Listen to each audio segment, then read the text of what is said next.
Hi, welcome to day one of the Home Rescue Challenge. We're going to complete one challenge every day for the next 3 days and create simple routines that will change your life. If you're thinking to yourself, yeah, right, I've tried everything. How can a free challenge help what I've been trying to change for years? Let me put your mind at ease. I get you. I was you. I grew up chronically disorganized. That means that I've been a hot mess my whole life before hot mess was even a thing. When I say I've been there, I really mean I've been there. I know what it's like to always feel like you're behind and you'll never catch up. To see mountains of laundry and know that pile will only get bigger. To go through the drive-thru because you still have a sink full of dirty dishes from 2 nights ago.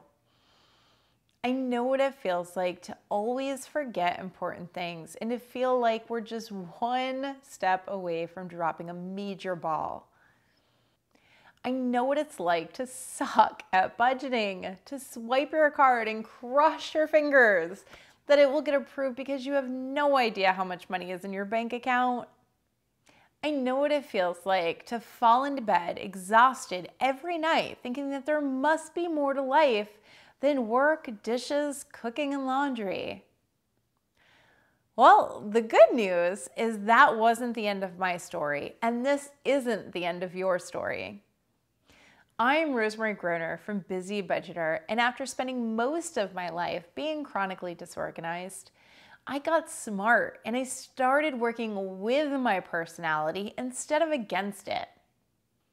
And everything from that moment on changed. I found routines that allowed me to schedule everything that needs to be done into my life and discovered hacks that actually made me stick to my plan despite being chronically disorganized. I finally became organized.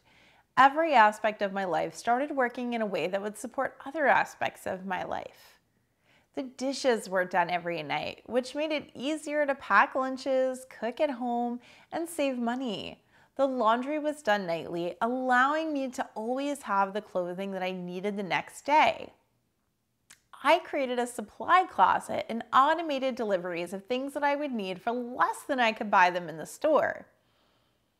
That prevented last-minute errands and impulse purchases. But best of all, I became a master budgeter. In fact, I started teaching others how to budget and have transformed the lives of more than 65,000 people in the last 3 years. I've been featured on Forbes, Entrepreneur, Country Living, and Fox Business. And I'm here telling you all of this, not to embarrass myself by airing my dirty laundry literally, or to talk about how awesome life is now, but so that you understand that there are solutions to chronic disorganization.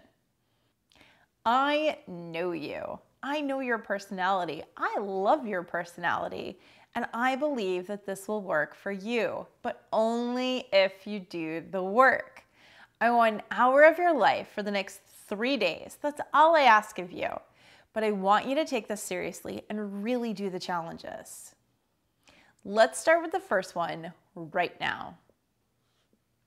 Challenge 1 is to plan ahead. We're going to set up a schedule book today and then learn how to actually use it without drifting away from it in a few weeks. Having an easy-to-use and effective planner system is the foundation of getting yourself organized. This planner will become the central hub of everything you do, and it will eliminate the last-minute stress and frustration of being disorganized. It's even going to save you a boatload of money because by planning ahead, we're going to make well-planned, unemotional choices instead of trying to solve problems last minute with money. Now, I've included written instructions for these challenges in your day 1 email as well, so you can follow along if you want to. I want you to choose a paper schedule book to set up. You can buy one cheaply at any office supply store or Walmart or Target, or you can go simple and print off our popular one. And surprise, I'll give it to you for free. Because Well, actually, because I'm the boss and I can. So of course, the question is going to come up, why in the world would I use a paper planner since I have a smartphone with a calendar on it? Well, I want you to start with a paper planner because survey after survey have told us that our readers almost always do better with paper planners than electronic. It's just one of the fun little quirks of our personality. Unless you're already using an electronic calendar successfully, then just do the paper planner now and feel free to experiment and try the electronic later. Now hint, if you print our free planner out, bring it to Staples or Office Max and they can professionally coil bind it with a cover for around $4. I do this all the time. I take a lot of online courses and this is my favorite way to handle the workbooks that come along with those courses. If you choose an undated planner, throw in a Netflix show tonight and go through and date the entire planner first. Once you have your planner set up, go through and list any upcoming events and dates. If you know you have things coming up, but you aren't really sure when, take the time to figure that out right now. Let me give you some common examples of events to jog your memory so that you can add any relevant ones to your schedule. So things that will typically go in your planner are things like school events, weddings, birthdays, parties, vacations, people coming to visit you, reunions, could be either a family reunion or a work reunion, work events or trips, court dates, appointments, meetings, doctor's appointments, client meetings, trainings, classes, hair appointments, home maintenance, repair meetings, and of course, let's not forget kids' sports. Now, as you put things in the book, think ahead to what else you're going to need. Do you need to have a present for a birthday party?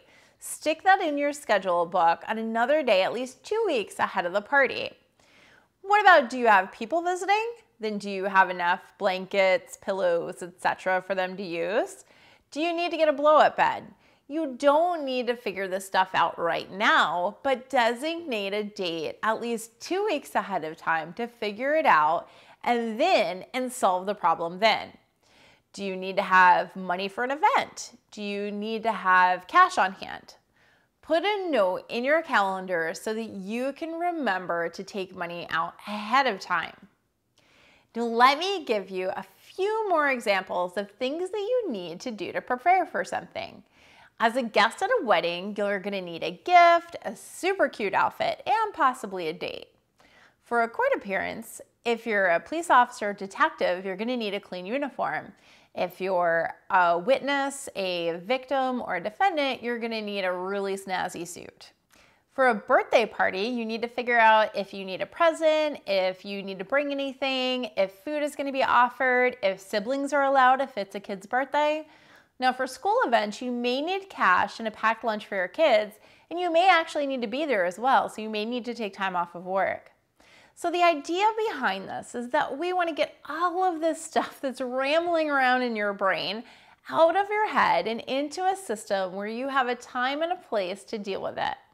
That's how things get done, and that's when we stop letting things fall through the cracks. Now here's the secret. Don't track everything. Track only what's important. What gets tracked gets done. This isn't the time to add in new routines, like if you want to start going to the gym every day. We're gonna have time for that, but right now we need to establish the schedule routine first and make it so that everything you need to remember now is out of your head and into the book. Now, every night, look at your schedule for tomorrow. Add in anything else that you need to get done. And if you have free time and you have a goal you'd like to get done, feel free to add that in for the next day. As you set up your day for tomorrow, set phone alarms for super important things as a backup reminder so that you know you will not drop the ball. Leave your planner out somewhere really obvious. I put mine on the kitchen counter so you can check it first thing every morning and refer to it often. If you have a planning system at work that's been working for you, then you can actually leave this planner at home and keep it in that central location. But use a sticky note to write out anything you need to know on your way home from work. So you can put that sticky note on your car dash so that you see it when you leave work. This is usually things like return books to the library and pick up milk on my way home.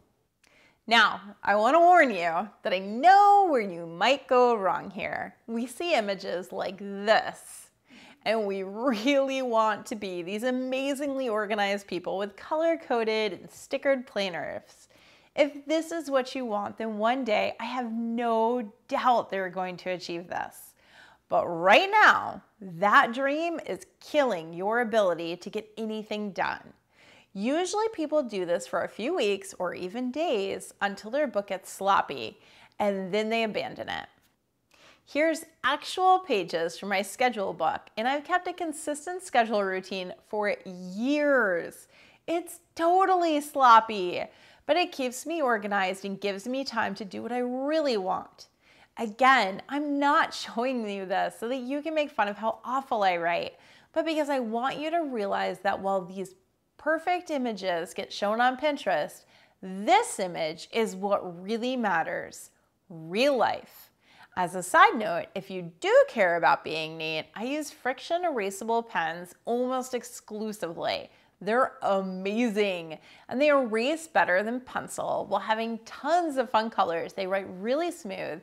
A little known fact though, if you leave them in a really hot car, like in the summer, about 110 degrees heat, all of the ink magically disappears, and you actually need to put your entire notebook in the freezer to get it to come back. Ask me how I know. You can buy friction pens from Amazon, Target, pretty much anywhere. Now you have everything you need to make this challenge happen. So let's get to work, and I will see you tomorrow.